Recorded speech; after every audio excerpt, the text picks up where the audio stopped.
안녕하세요.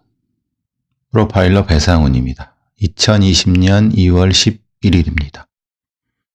좀 전에 그 뉴스를 봤는데 그 차 안에서, 열차 안에서 자기가 이제 요번에 신종 변종 코로나 바이러스 감염자, 그러니까 우한에서 왔다, 뭐 자기 폐렴이다 막 해서 완전히 그 생쇼를 했던 그 유튜버, 왜 그랬냐 그랬더니 관심 끌어보겠다라고 하고, 뭐 경찰도 조롱하고, 그래서 영장을 청구했는데 영장이 기각됐다고 합니다. 이게 사실 참 안타까운 부분인 거죠. 왜냐하면 명백히 사회 시스템을 조롱하고 사람들한테 큰 불안감을 주고 위협감을 줬는데도 불구하고 그것을 처벌할 법이 없어요. 우리 말하면 공공 안전을 위해 하는 것에 대한 법 시스템이 없죠. 근데 그거는 사실 일종의 법률을 하는 사람들은 그렇게 문제 제기를 하죠. 이게 일종의 나치의 사회통제법이라든가 사회안전법 형태가 될 수도 있다. 잘못하면은.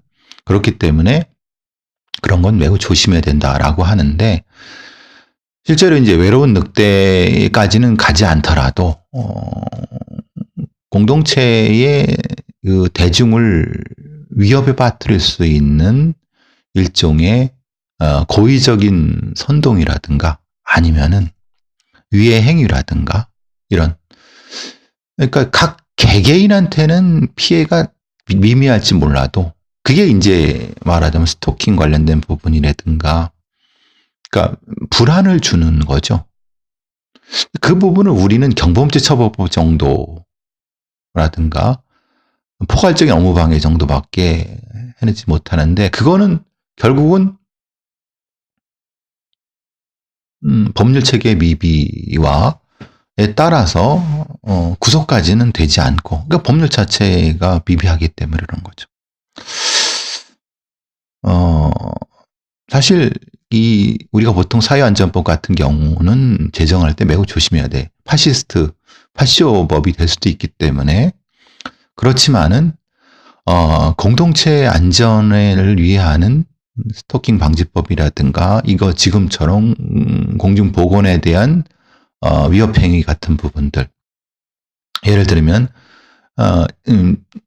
코로나 환자라고 우한 폐렴 환자라고 떠들면서 사람들을 겁을 줘서 공포에 떨고 다치게 하는, 그 결과에 따라서 처벌만 할 수 있지 그 행위 자체에는 처벌하지 못하는 이런 부분들을 이제 어떻게 할 것인가에 대한 명확한 기준이 설정이 돼야 돼요.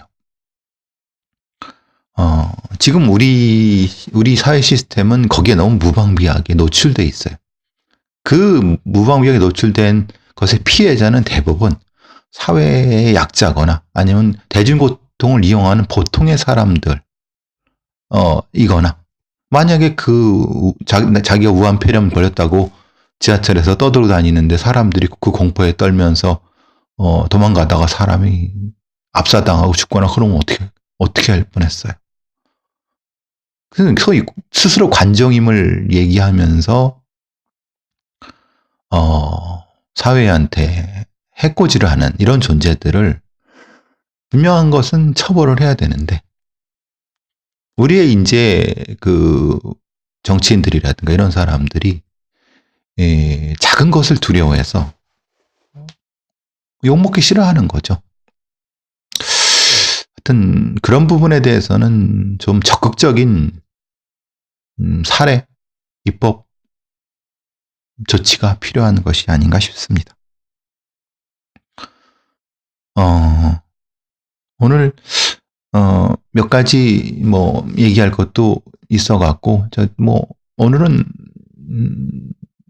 원래는 이제 제가 라디오 생방송이 저녁에 있었는데 오늘 코로나 바이러스 사태 때문에 이제 결방이 됐어요. 그래서 오늘은 하루 종일 집에서 이제 이것저것 쉬고 있어요. 조금 나아지는 것 같아요.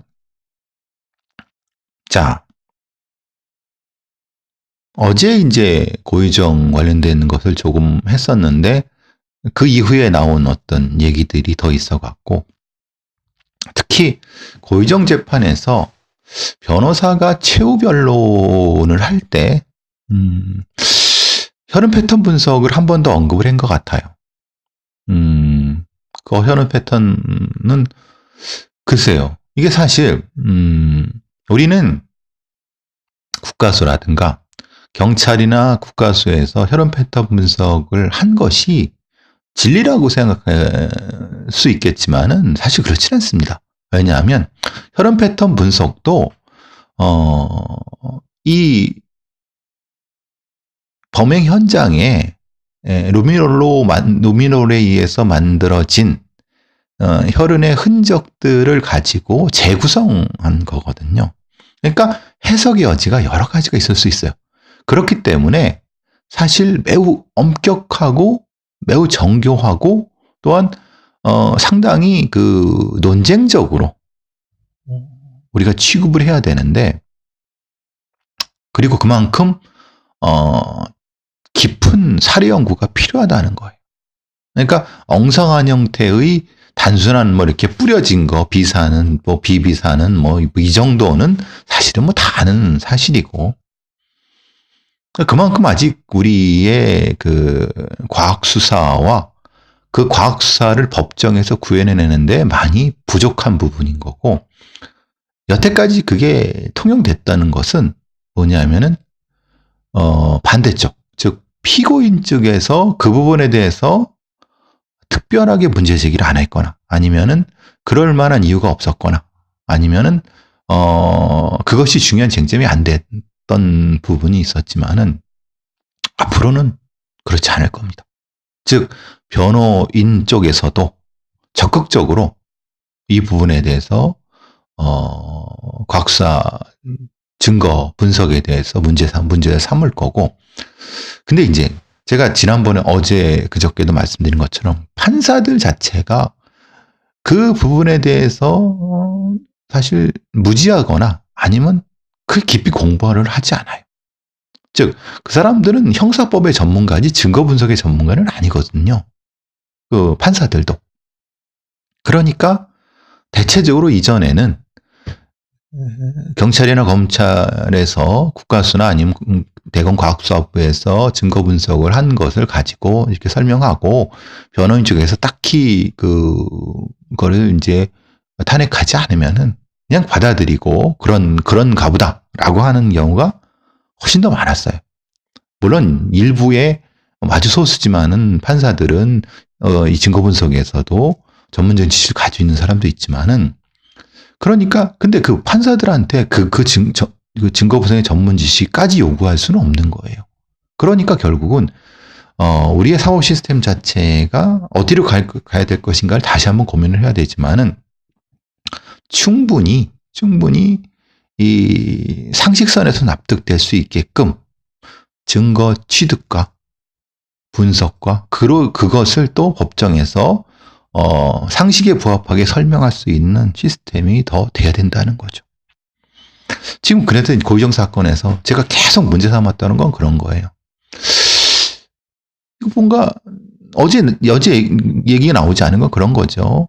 고의정 변호사 쪽에서 사실조회를 했는데 그 사실조회한 부분을 통해서 무엇인가를 고의정 변호사에게서 하려는 것 같아요. 근데 약간 뭔가 전문성이 떨어져서 그런지 미흡한 것 같아요. 근데 저는 느낌상으로는 이 고의정 변호인 쪽에서 뭘 문제 삼으려고 한 것 같지 않은데 사실 스텝이 꼬여버린 거죠. 왜냐하면 애초에 초기에 이 증거 목록을 통해서 증거 분석을 통해서 그쪽으로 변호 전략을 짰다고 하면은 아마 검찰 쪽에서 당황을 했을 수도 있는 거고, 사실 조금 걱정이 되는 건 그런 거예요. 그러면은 이렇게 질문하신 분도 있잖아요. 검찰에서 아니면 증거 분석을 한 쪽에서 그걸 다 피고인한테 주면 안 되지 않느냐? 아닙니다. 그렇지 않습니다. 공소가 제기되면은 수사기관에서 한 증거 분석은 다 제공을 해야 됩니다. 그리고 더 나가면은 그 DNA 세 시료까지도 제공을 해야 됩니다. 그 사람들이 다시 DNA 분석을 하게끔 사설 기관에서 하게끔 한다 하더라도 그건 줘야 되는 게 맞습니다. 왜냐하면 재판을 통해서 실체적 진실을 발견하기 위해서는 우리가 국가 수사기관이라는 쪽만 신뢰하면 안 됩니다. 그것은 어떤 경우도 마찬가지입니다. 지금은 고유정이라는 피고인이기 때문에 이렇게 되게 문제 제기를 안 하는 쪽이지만은 그렇지 않습니다. 우리는 되게 당연한 것 같지만은 실질적 진실은 그렇지 않을 수가 있습니다. 그래서 지금 여태까지 계속 문제가 되고 있는 것처럼 경찰이나 검찰이나 수사기관에서 변호인, 피고인 쪽에 증거 자료를 제공하지 않는 그것은 옳지 않습니다. 그 증거 자료를 제공을 하고 스스로 체인 오브 커스터디를 지키고 스스로 엄격한 과학적인 정교한 증거 분석과 논리 전개를 통해서 유죄를 받음으로써 정의를 수호하도록 해야 되는 게 맞지. 뭔가 숨기고 자신의 실수를 감추려고 하면서 그걸 그냥 눈치고 좀 그냥 모른 척 넘어가면서 그냥 자백만 받아달라고 하는 그건 진짜 무식하고 무능한 겁니다.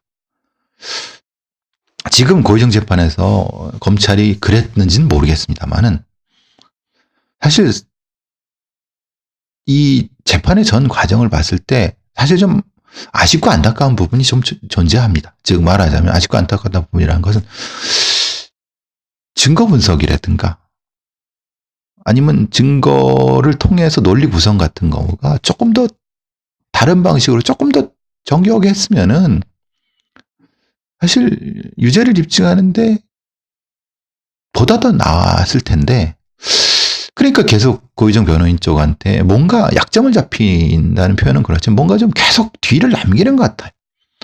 사실 이거는 1심일 뿐이에요. 다시 말씀드리지만 2심에서 또 증거를 가지고 또 다툴 겁니다. 지금 상황은 그렇습니다. 그래서 사실 재판부도 사실 조금 맥락이 좀 다른 얘기 같지만은 이제 시사 프로그램이라든가 아니면은 이런 종편이나 아니면 이런 데서 나오는 소위 경찰 전문가들 아니면 지금 변호사들, 검사 출신 변호사들, 판사 출신 변호사들이 사건에 대해서 하는 얘기들은 사실 진짜 잘 모르는구나. 무식하구나, 저 새끼들. 이런 생각이 들게 하는 건 뭐냐면은, 자기 나름대로의 기준에 따라서 분석을 하는 것이 아니라, 그냥 시청자들이 좋아할 그러니까 고의정이 나쁘고 아주 악한이니까 그 결론을 짓고 이미 얘기를 하는 거예요. 사실 분석을 하는 사람은 그러면 안 되죠. 그게 아니라 재판에 나왔던 얘기를 있는 그대로 전달을 하고 거기에 따라서 객관적으로 분석을 하면은 그 판단은 시청자, 국민, 시민이 하는 거거든요. 이게 사실 우리의 언론의 수준, 그리고 언론에 참여하는 패널들의 수준 자체가 사실 천박하기 때문에, 그렇다고 하면 할 말이 없지만은, 안타깝습니다. 그래서 국민들이나 시청자들, 시민들이 헷갈리시는 거예요. 그리고 나중에, 왜 무죄가 났지? 왜 형량이 이거밖에 안 돼? 왜? 언론은 이렇게 쭉 갔는데 실제로 그 재판에서 나온 걸 정확히 이렇게 언급해 주는 것이 아니라 자기들 편한 대로 해버리니까 그래서 거꾸로 이제 재판장이 욕먹는다든가 이런 경우가 생기는 거거든요. 사실 제가 아시는 분 아시겠지만 이전에도 계속 이런 방송을 하고 이걸 콘텐츠를 만드는 이유도 그런 겁니다. 욕을 먹고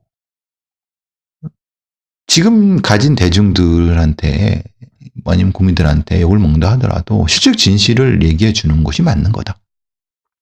그것은 방송이 뭐라고 떠들든 그럼으로써 사회가 정의롭게 만드는 것이 맞는 거지. 누군 못합니까? 고의정 악마고 나쁜 인간이라는 거 그런 얘기 못합니까? 누군 못합니까? 근데 그것으로 끝나면 안 된다는 거죠. 왜? 어떤 방식으로? 어떻게? 이렇게 구성돼서 그렇기 때문에 이 사람은 이런 예수제가 맞습니다라는 쪽으로 가야 되는 게 맞는 거죠. 아쉬움이 큰 겁니다. 이게 반복되면 수사기관도 무능해지고 검찰도 그냥 공무원이 되는 거죠. 무능해지는 거죠. 그러니까 무능하기도 하고요. 지금 솔직히 고의정이 했다고 하는 게 이제 그래서 이제 그 얘기하려고 못했네. 고의정 변호인이 이 혈흔 패턴 분석에서 180, 150, 160을 얘기한 것 때문에 약간 좀 요거는 다시 한번 분석을 해야 되겠다는 생각이 듭니다. 물론 고의정 변호인이 아전인수격으로 해석을 했을 수도 있습니다만은 9번, 5번, 2번 뭐 이렇게 그 혈흔 패턴이 나타난 비산혈흔이라든가 정지이탈은 같은 나타났다는 부분에 대해서 좀 더 정확히 공개적으로 한번 분석을 해봤으면 좋겠습니다. 뭐가 좀 계속 좀 이상한 게 좀 머릿속에 남아갖고 어제 이제 제가 MBC 이승원의 세계는 그리고 우리는에 출연해갖고 고의정 사건에 대해서 물어보길래 제가 이승원 앵커한테 이거 얼간이 전략일 수 있다. 얼간이 전략이라고 하는데 영어식 표현은 약간 일종의 스투핏 이런 디펜던트 뭐 이런 얼간이 피고인 뭐 이런 거죠. 바보 같은 피고인. 미국은 배심원 재판이기 때문에 거기에 재판에 출정하는 피고인은 옷차림이나 얼굴 표정이나 이런 말도 굉장히 변호인으로부터 코치를 많이 받습니다. 그리고 말하는 것도 훈련을 많이 합니다. 그래서 그러니까 일종의 말하는 것도 그냥 들으면 뭐야? 왜 저런 소리를 해? 예를 들면 이런 거죠. 아유, 판사님 제가 너무 답답해요. 내가 얼마나 답답하면 제가 지금 판사님 내 뇌를 바꿨으면 좋겠어요. 너무 답답해요 라고. 그러면 그 판사가 뭐야? 저런.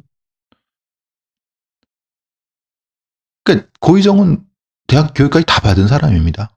여러분 생각했을 때 되게 합리적으로 이런 교육받았기 때문에 합리적으로 얘기할 거라고 하지만은 왜 그런 얘기를 했을까요? 그러니까 감정적이고 되게 단순하고 무지하고 무식하고 이런 여자인 것처럼 보이려고 할 수도 있는 거예요. 사실은 증거만 가지고 하면은 고의정이 자기 전 남편을 죽인 건 부정할 수 없어요. 자기가 인정한 거고. 문제는 고의성이잖아요. 고의성은 뭐냐면 아주 그냥 뭐라고 합니까? 영악하고 영특하고 쫙 논리적으로 착착착 하고 이런 그런 계획을 세웠을지 이렇게 생각하는 거 하지 않겠습니까? 그러면 앞에 있는 피고인이 너무 뭐 부들부들 떨기도 하고 바보같이 말도 하기도 하고 더듬더듬하고 일부러 그랬다고 하면은 판사도 사람인데 잔혹하게 죽였어요. 죽인 건 맞아요.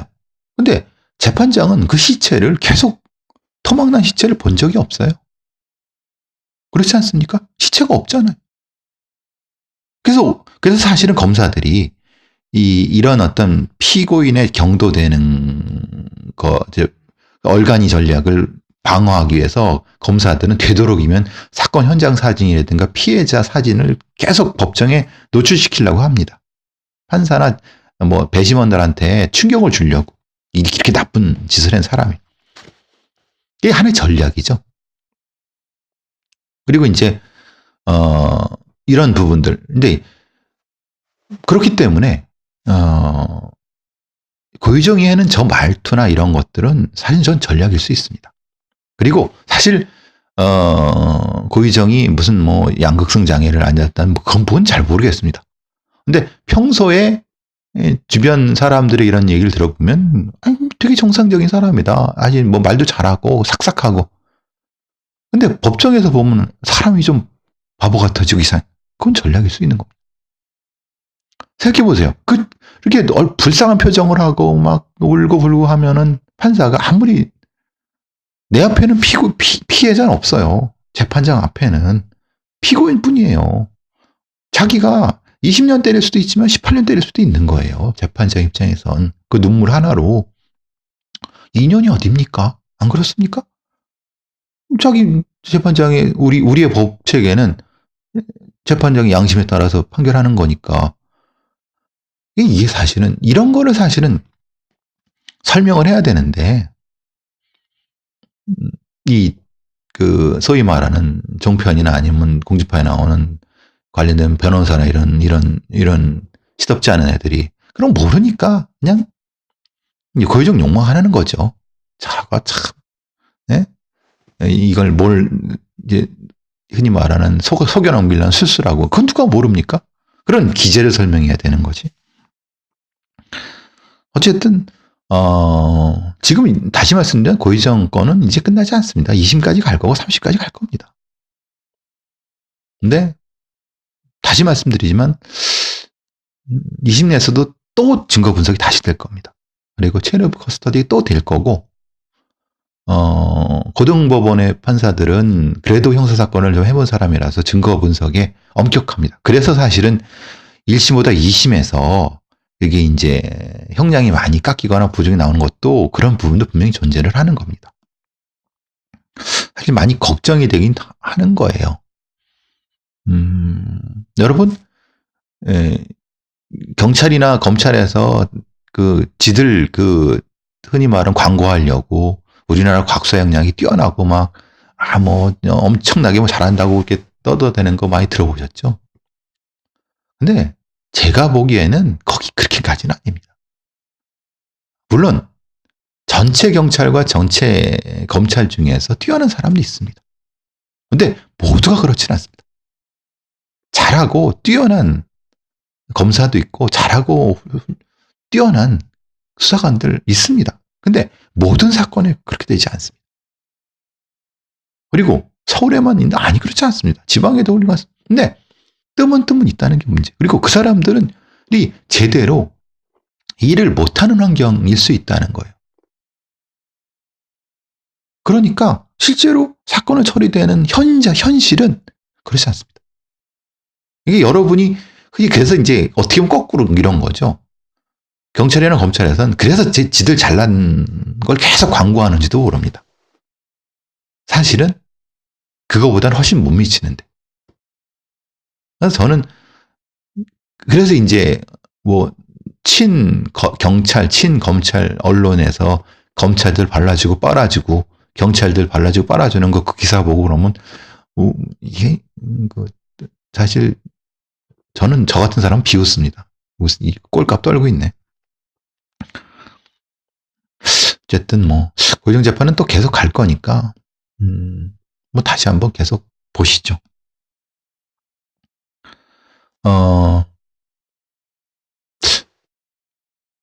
경찰 친구를 죽인 사망하게 한 승무원 사건 기억나시죠? 서울 강서구에서 벌어졌다.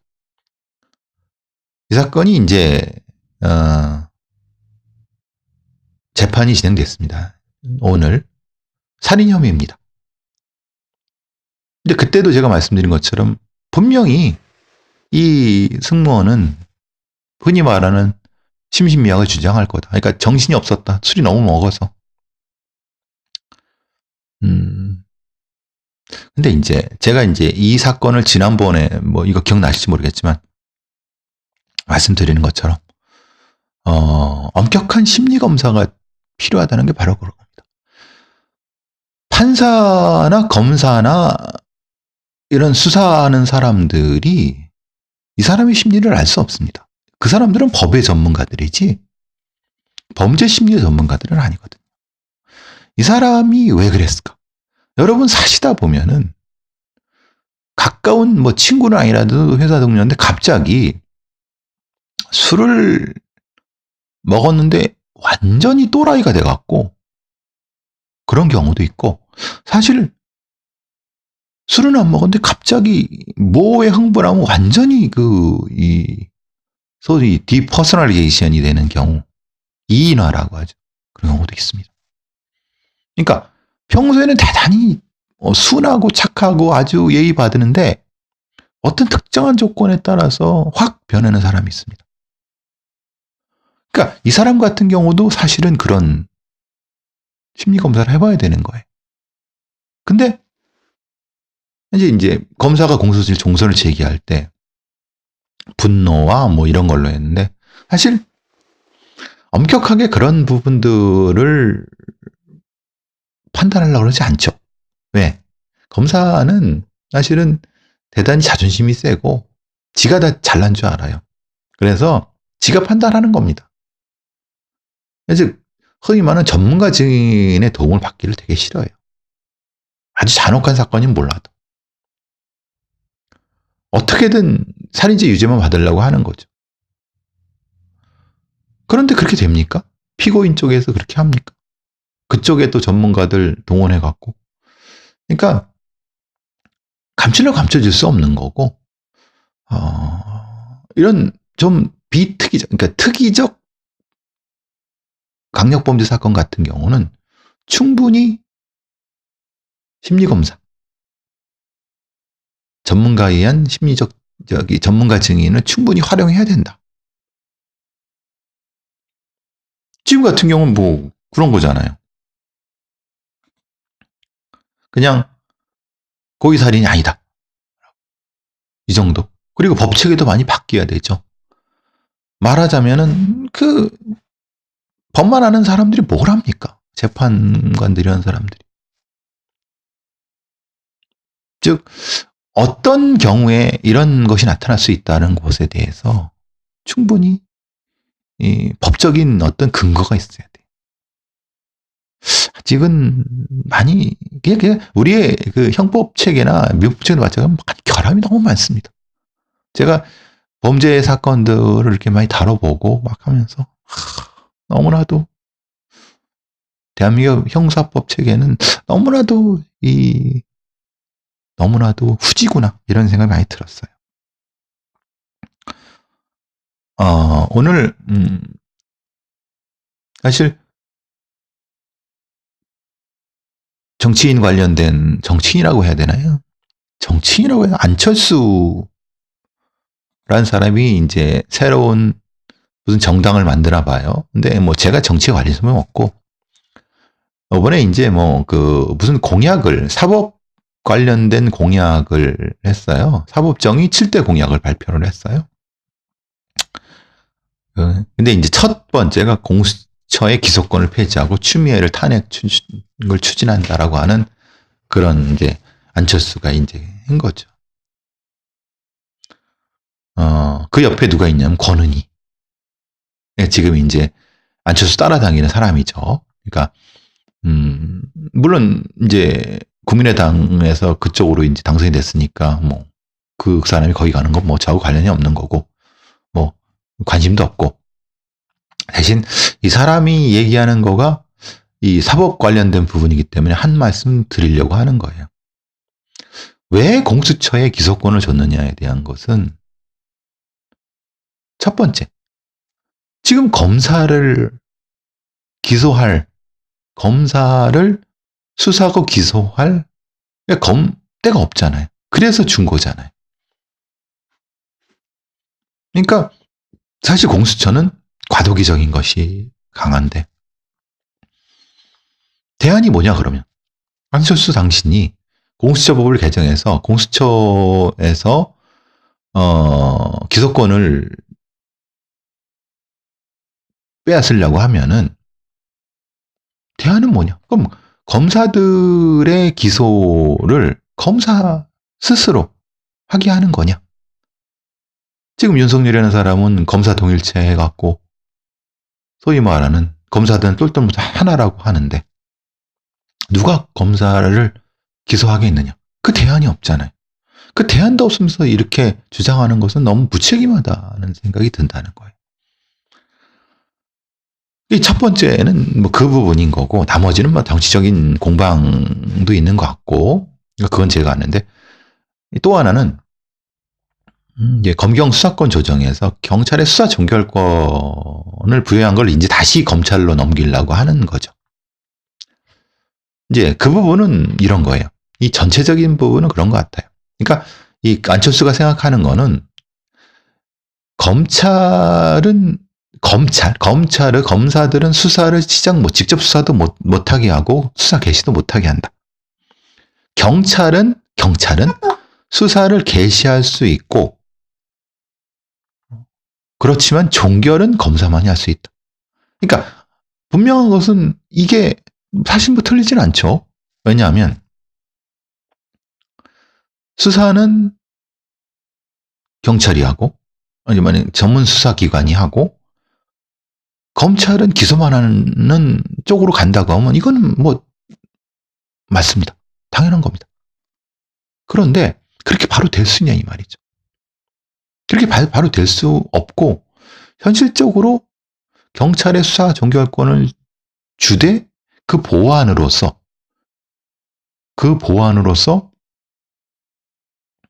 2차 수사, 그러니까 흔히 말하는 이의제기권을 주는 이유도 그런 것 때문이라는 거거든요. 그러니까 사실 요거는 충분히 이 국회에서 논의가 될 수 있을 거라고 보여집니다. 그런데 사실 좀 너무 성급하다는 생각도 들긴 들지만은, 그래도 뭔가 안철수가 하려고 하는 것 부분에서는 그 다음에 좀 되는 건 정보경찰을 폐지하고 행정경찰과 수사경찰을 분리하며 112 중앙 시스템화 하는데 마찬가지라는 거예요. 정보경찰을 폐지하면은 지금 있는 정보경찰, 그러니까 흔히 말하는 지금은 정보 기능, 그러니까 흔히 범죄정보 기능은 제가 말한 대로 수사경찰 안에 들어가게 할 것인지, 아니면은 그 기능 자체를 국정원으로 옮길 것인지 대안이 있어야 되는 거예요. 대안이 없이 말 그대로 정치적인 어떤 프로파간다로서 폐지하자. 포지는 지금도 할 수 있어요. 그러면 정보경찰을 폐지한다는 것 전제는 무슨 의미를 갖는지 이 사람이 모른다는 것은, 정보경찰을 폐지하는 건 경찰청의 정보국을 없앤다는 것만 포함하는 것이 아니라 검찰에 있는 수사정보기획관 같은 것도 없애는 걸 의미를 하고, 또 국정원이라든가 아니면 기무사에 있는 이런 관련된 정보 부분을 어떻게 할 것인가도 포함을 해야 된다는 거예요. 그러니까 안철수가 참 겉으로는 참 똑똑해 보이지만은 디테일한 부분에서는 잘 모르는 거예요. 잘 모르는 얘기를 권은희 옆에 두고 권은희한테 가정교사 이걸 받았겠지만은, 그러니까 참 답답하다는 거죠. 물론 제가 항상 주장하는 바처럼 행정경찰, 수사경찰은 반드시 분리돼야 됩니다. 즉 지금 있는 행정경찰, 수사경찰을 분리한다는 의미를 안철수가 여기만 얘기하면 안 되고, 범죄수사국을 만들고 범죄수사국의 조직과 인력을 독립적으로 하되 그것을 문민통제에 들어갈 수 있게끔 하는 방식을 말하자면 뭐 어떤 지분을, 그러니까 국회 통제의 회계 예산권을 한다든가, 회계 예산권을 통해서 한다든가, 아니면은 어떤 승진 임명에 있어서의 것을 한다든가, 이런 구체적인 방안이 있어야 돼요. 이렇게 하는 건 누구도 얘기할 수 있어요. 그러니까 바보라는 거죠. 이렇게 행정경찰만 하는 것, 이렇게만 주장하면 바보 소리 듣습니다. 이거는 누구도 아는 거예요. 공당의 지금 대표 정도가 되면은 이렇게 말하면 안 되죠. 구체적으로 더 들어가야죠. 그 다음에 얘기하는 게 이제 뭐 법무부 산하의 전문수사단. 그건 저도 계속 얘기한 바예요. 근데 전문수사단을 설치하는데 왜 전문수사단이 안 되냐면은, 이거는 왜 이 전문수사단이라는 것으로 해결을 되지 않는 게, 마약수사국이라든가 아니면 뭐 총기수사국이라든가 아니면 뭐 이런 이 사이버수사국 같은 경우가 지금도 있어요. 그런데 이걸 이 사람은 아마 대검찰청 산하가 아니라 법무부를 옮기려고 하는 것 같아요. 그러니까 그러면 좀 나아지지 않겠냐라고 하는데, 그러면 생각해 보세요. 법무부 산하에 전문수사단을 설치하면 그 사람들은 검사입니까? 아니면은 그냥 경찰 같은 수사관입니까? 그거부터 해결이 안 되잖아요. 그럼 법무부 산하니까 당연히 대검찰청에서 파견을 받거나 검사로 보임을 하나요? 지금 검사 동일체가 그대로 있는데, 그럼 검찰총장한테 다 싹 장악당하게? 그죠? 그러니까 이 사람은 이 검찰과 경찰의 구분이라든가 이런 부분에 대해서 의미를 잘 모르는 것 같아요. 즉, 법무부는 흔히 말하는 내각의 관료, 내각의 한 부서예요. 세크러터리라는, 그러니까 흔히 말하는 대통령을 보좌하는 비서 조직이라는 거예요. 그러면은 그 안에 전문수사단을 두면 안 되죠. 왜 경찰을 외청으로 두고 대검찰청을 외청으로 뒀겠습니까? 그리고 그들한테 왜 이 권한을 분리하는 이유가 뭐겠습니까? 그러니까 잘 모르는 거예요. 안철수라는 사람이 이 부분에 대해서. 근데 관심은 갖는데 잘 모르니까 참 답답한 부분이 있어요. 추미애라는 사람이 그래서 오늘은 또 이 사람도 정치인이죠. 하나 더 한 거는, 다른 거는 뭐 자기가 이제 열심히 이거 잘했다는 건데 뭐 추미애 열심히 하는 것 같아요. 근데 핵심적인 부분이 이제 오늘 기자회견한 것 중에는 수사와 기소의 주체를 분리한다. 그러니까 검찰 내부의 수사 기소 주체를 분리한다는 거. 이런 거죠. 지금은 검사가 특수부에 있다가 형사부로 갔다가 형사부에 있다 공판부로 갔다가 다시 또 뭐 저기 뭐 행사부로 갔다 왔다 갔다 할 수 있어요. 그러니까 그 장벽이 없어요. 그리고 그것은 검찰총장이라고 하는 행정 관료에 의해서 소위 말하는 다른 것에 통제를 받지는 독립적으로 통제받지 않은, 지금 그래서 문제가 되는 거 아닙니까? 추미애의 그 주장은 일견 맞지만은 좀 디테일이 부족하다. 예를 들면 수사와 기소의 주체를 분리하는 방안에서 검찰이 중요 사건을 직접 수사하고 또 그걸 기소해. 그러면은 지검장이라든가 아니면 이런 사람들이 수사검사와 공판검사를 통제해갖고 객관성과 중립성이 흔들릴 수 있는, 지금 사실 그런 문제가 생기는 거잖아요. 거기다가 언론이 부안해동하고 있어갖고. 그러면은 아예 공판부를 독립을 시키고, 공판부라고 하면 일종의 공판부를 독립시키되 조직과 인력을 독립시키다. 예를 들면 공판부에 배치된 검사는 기본적으로 한 10년 정도는 다른 부서로 전보 옮기지 못한다. 또한 다른 부서의 어떤 검사들은 공판부로 옮기지 못한다. 그리고 10년 뒤에는 뭐 옮길 수 있다. 뭐 이렇게 제한을 둔다는 건 이건 법적 제한이죠. 법적인.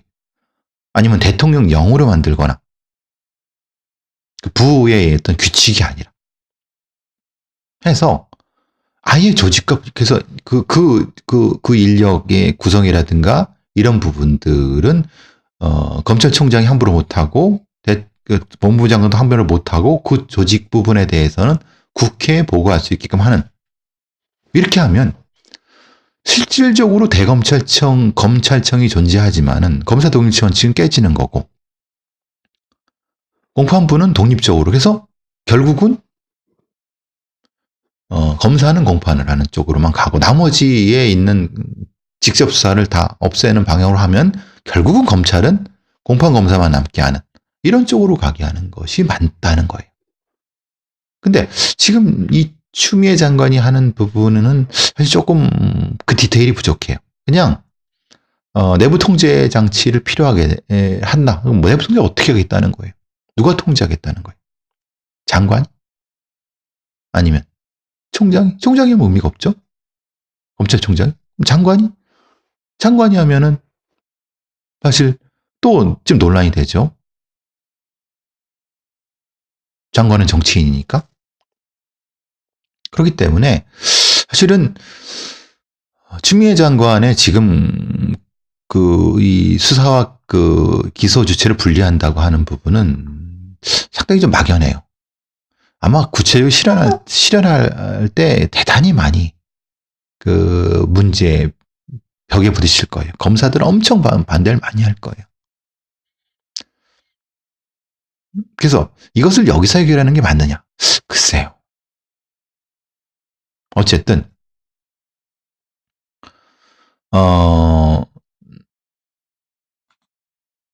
물론 지금 이제 추미애 장관이 계속 얘기하고 있는 건 그런 부분이 있죠.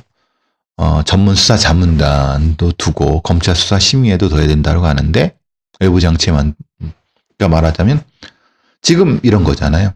왜 김학의는 기소하지 않았느냐, 수사하지 않았느냐. 사실 장자연 사건 같은 부분들이 이런 것들 검사의 불기소라든가 기소에 대한 걸 누가 판단하느냐.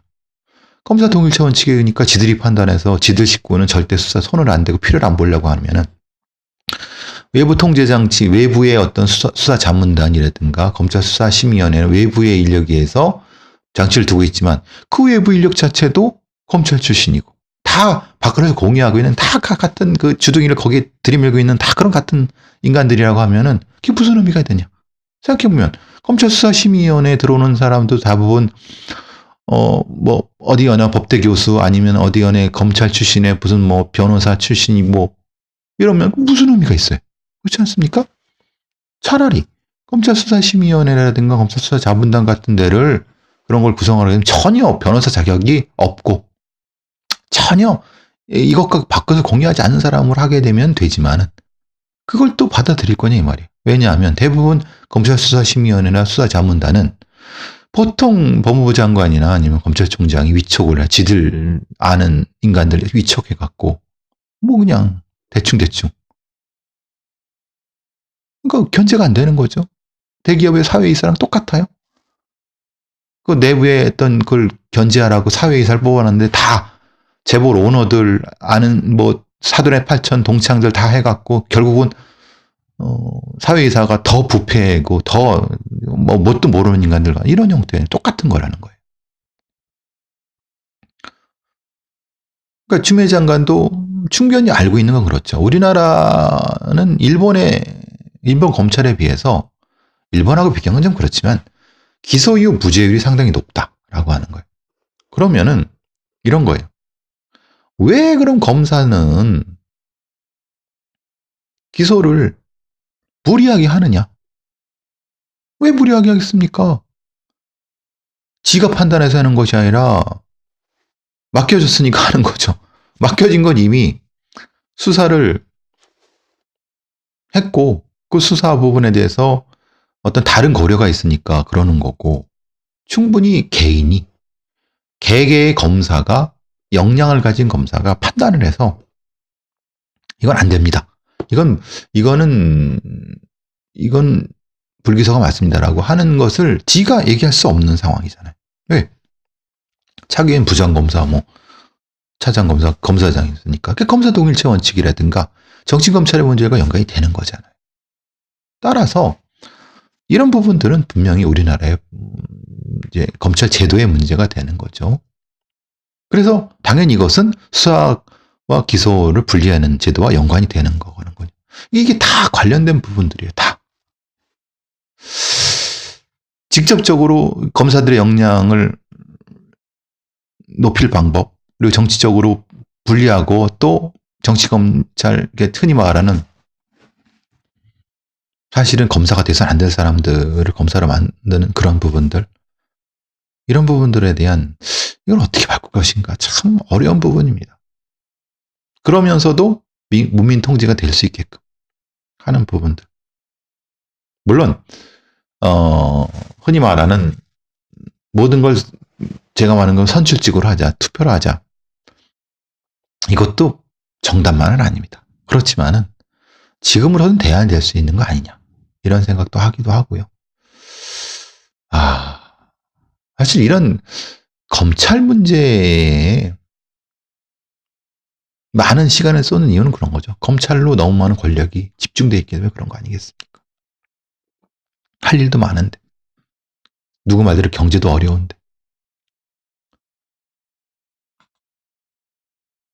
인터폴의 경찰청에서 한 15억 정도를 이제 뭐라고 해야 하나 재정 지원을 한다고 하는데, 왜냐하면 우리 김종량 전 경기지방경찰청장이 인터폴 총재로 당선이 됐습니다. 그러니까 아무래도 인터폴의 지도 국가가 되는 거기 때문에 어느 정도 돈은 뭐 어느 정도 부담을 해야죠. 요번에 거는 뭐냐면 온라인 아동 성착취물, 보이스피싱, 사이버 경제범죄 수사 관련된 부분과 관련된 것을 돈을 대는 것 같아요. 상당히 좀 좋다고 생각합니다. 왜냐하면 지금 이제 온라인 아동 성착취물, 스너필름 같은 거라든가 다크넷, 암호화폐, 뭐 보이스피싱 이런 건 국제 공조 없이는 안 됩니다. 근데 이 국제 공조도 가능하면 수사기법 공유에 끝나는 것이 아니라 공동 검거단, 합동 검거단 같은 것도 필요하다고. 필리핀 쪽에 가게 되면은 현지 경찰들이 부패해갖고 정보를 흘려갖고 도망가게 만들 거예요. 중국도 마찬가지. 그러면은 그러니까 검거가 안 되는 거죠. 그래서 아예 인터폴 내에 있던 합동 검거단 같은 걸 조직을 만들거나 주권을 침해하지 않는 데에서 그것도 추진해 볼 필요가 있고, 국제평화 유지군도 분명히 있는 거지 않습니까? 그런 것처럼. 그리고 그걸 통해서 적극적으로 지금 나타나고 있는 다양한 인터넷상의 성착취범죄문들이라든가 이런 성착취물들, 스너필름들, 암호화폐, 다크넷 이런 것들을 적극적으로 대응해 간다고 하면은 충분히 지금의 어떤 막대한 피해는 상당 부분 예방할 수 있을 거라고 보여집니다. 조금 황당한 사례 하나. 그러니까 자녀 셋을 낳아갖고 2명을 방임해서 죽였어요.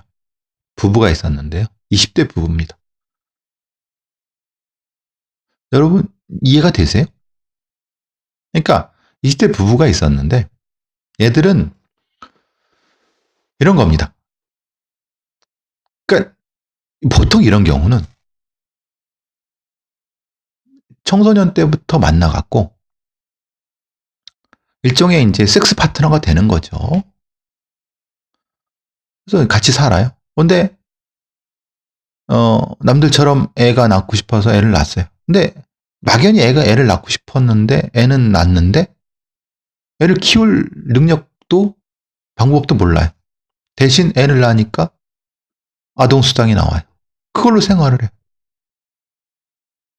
근데 애가 양육을 제대로 못하니까 죽어버렸네?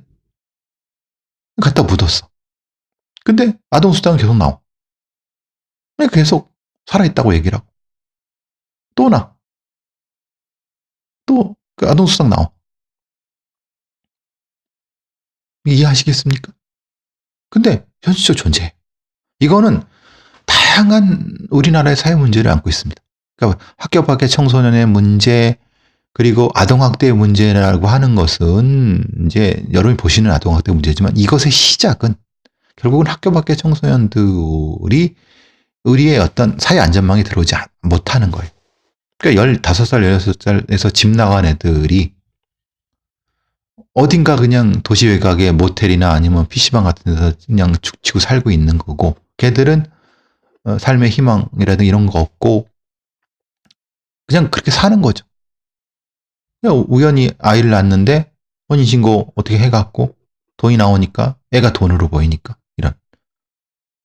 근데 그것을 관리하고 해야 될 소위 말하는 복지 관련된 공무원들은 관심도 없고 인력도 안 되고. 어떻게 해야 되겠습니까?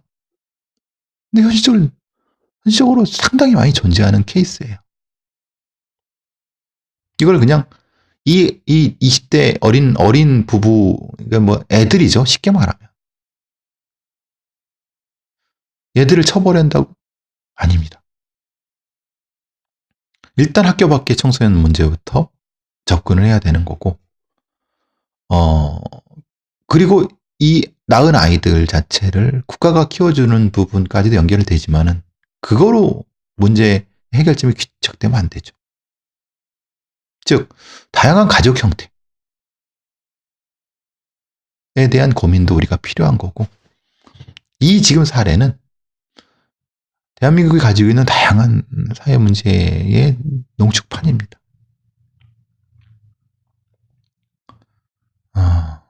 시간 되면 다른 때 한번 말씀을 한번 드리도록 하겠습니다.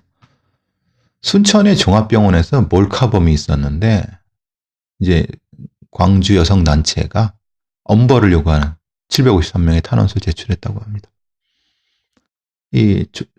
작년에 10월에 순천의 전라남도 순천에 종합병원 탈의실에서 있는 옷 갈아입는 여직원들을 찍었나 봐요. 성폭력 범죄 처벌하는 특례법 카메라 등 이용죄로 인해서 그걸로 찍었어요. 근데 구속 기소됐는데 징역 10개월이 선고됐어요. 사실 징역 10개월 별거 아니죠. 이 범인은 또 나와서 똑같이 될 겁니다. 근데 이 피해 여성들은 자살을 선택하기도 하고, 너무 이런 범죄의 피해는 큰데 처벌이 너무 약해요. 그리고 이 처벌을 한다 하더라도 단기 자유형이기 때문에 또 재범되는 거예요. 판사들이 잘 인식을 못해요. 검사들도 인식 못하고, 뭐가 문제인지 모르니까. 그러니까 이것은 판사나 검사가 이것을 주도하도록 하면 안 되는 거죠. 포괄적인 치안 정책이 필요한 부분인데,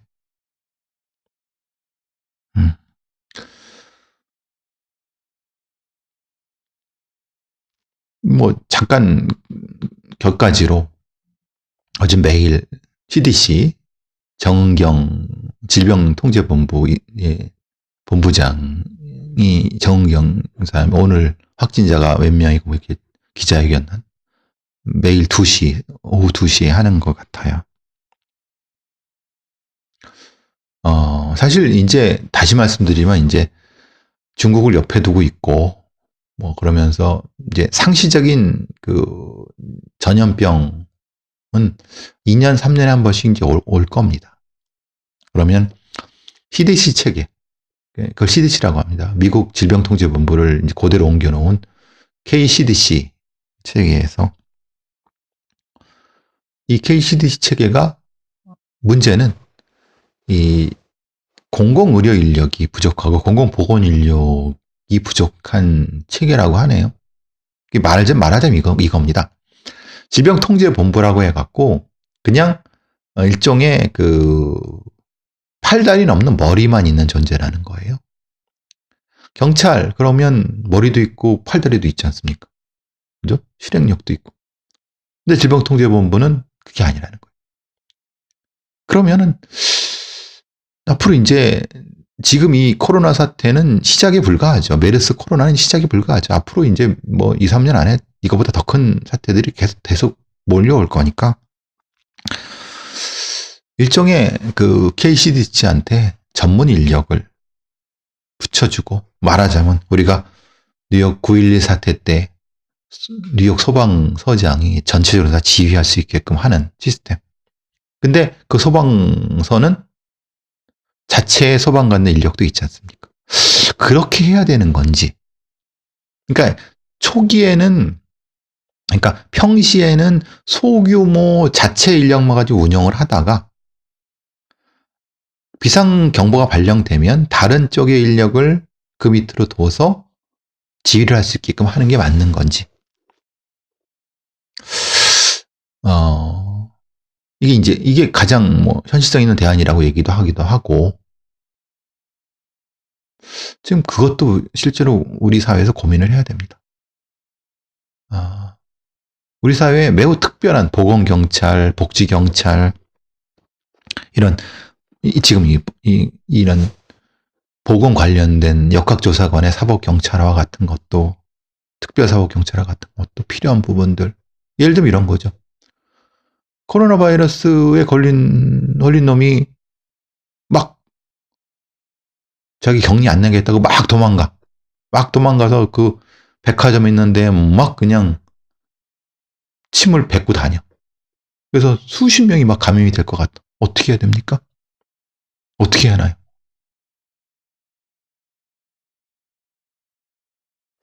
현실화되는 겁니다. 중국에는 실제로 현실화되고 있어요. 그렇게 하면 중국은 사형시킨다 막 그래도 실제 인력, 그러면 경찰의 도움을 받아서 뭐 이렇게 하는데 경찰은 무슨 전문성이 있습니까? 그러니까 CDC 내에 이런 특별한 인력을 충원해야 하는 것이 맞느냐? 아니면은 뭐 경찰에 있는 뭐 이제 증거 분석팀 같은 그러니까 의료 관련된 인력들이 있지 않습니까? 그걸 좀 아는 인력들, 그 속에 자기를 좀 보호할 수 있는 장비를 가지고 있는 인력들이 이 사태가 났을 때 바로 전환될 수 있게 한다든가, 아니면은 장기적으로는 공공의료기관, 예를 들면 서울의료원, 뭐 서울의료원에서 뭐 그중에 지방 공공병원 같은 경우 거기에 이런 감염 관련된 걸 두고 평소에는 그렇게 의료단체로 의료기관을 운영을 하다가 바로 전환시킬 수 있게 하거나 고민을 해야 됩니다. 고민 안 하면은 지금 이 겨우 그나마 이렇게 막고 있지 이제 미중의 시대에는 감당 못할 수 있습니다. 그 고민이 참 많이 들더라고요. 어쨌든 뭐 제가 고민해봐야 뭐 그건 거고. 자, 오늘은 뭐 어떻게 결국 1시간 됐네요. 제 고향이 경기도 이천인데 요번에 3차 우한으로 보는 3차 전세기에 거기 이제 격리를 경기도 이천에 있는 그 무슨 뭐 원래는 거기가 어디냐면 제 기억으로는 거기 교도소가 있었는데, 그러니까 군대 교도소가 있었어요. 그리고 그 옆에는 정보사령부인가 그런 것도 있었던 거 기억이 나요. 지금은 없어졌겠죠. 거기 무슨 군단 사령부도 있고, 그래서 옛날에는 거기 이군이 거기 이렇게 올라오는 지역이라고 그러는데, 생각해 보세요. 경기도 이천에 한다고 하니까 조용하지 않아요. 오히려 환영한다고 하는 거고. 애초에 아산과 진천도 정부에서 그 사회지도층 인사들, 그 아산과 진천에 사람들을 미리 만나서 이렇게 설득을 하고 여러 가지 지원이나 이런 거 해놨으면은 분란이 없었을 것이고, 물론 그거는 중앙일보 기자가 진짜 기자로서 해서는 안 될 짓을 했지만은 오보를 내고, 악의적인 오보죠. 오보라고 해야 되나요? 악의적인 오보란 게 말이 되나요? 어쨌든 내고 그런 부분이 있었지만은 그래도 충분히 미연에 망지할 수. 경기도 이천의 사태, 지금 3차 우한에서 들어오는 전세기 그 격리를 그쪽으로 하는데 지금은 오히려 환영하는 분위기라고 하면은 사실 행정은 그렇게 하죠. 미리미리 설득하고 미리미리 방지책 하면은 우리나라의 어느 국민이 그걸 이렇게 반대를 하겠습니까? 어쨌든 자, 오늘은 여기까지 하도록 하겠습니다. 날씨가 조금 풀리는 것 같은데 걱정하는 분들도 그래요. 날씨가 겨울은 추워야 되지 않아 라고 하는 분도 있고, 춥고 배고픈 분들은 추우면 안 되죠. 근데 전 세계적으로 온난화 때문에 겨울이 춥지 않으면 소위 말하는 병충해라든가 이런 들이 겨울을 통해서 다시 창궐 할까 봐 걱정이에요. 어쨌든 뭐 그거는 자, 내일 또 뵙겠습니다.